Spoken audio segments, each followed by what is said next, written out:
আজকে তৈরি করছি দেখুন বন্ধুরা কুলি পিঠা। গুড় নারকেলের পুর দিয়ে তৈরি হচ্ছে কুলি পিঠা। কুলি পিঠা কীভাবে তৈরি হয় তো দেখতে থাকুন বন্ধুরা। প্রথমে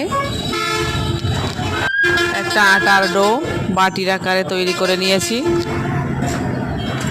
তার ভেতরে নারকেল গুড়ের পুরটা দিয়ে দিয়েছি, তারপর মুখটা এঁটে দিয়েছি। তো দেখুন এবার ডিজাইন হবে কিভাবে। আপনারাও চাইলে এভাবে ডিজাইন করতে পারেন। এটা ভাপানোও যাবে, আবার ভাজি করে খাওয়াও যাবে। তো রেডি হয়ে গেল আমার একটা কুলি পিঠা। তো দেখুন আস্তে আস্তে অনেকগুলো একসাথে তৈরি করছি।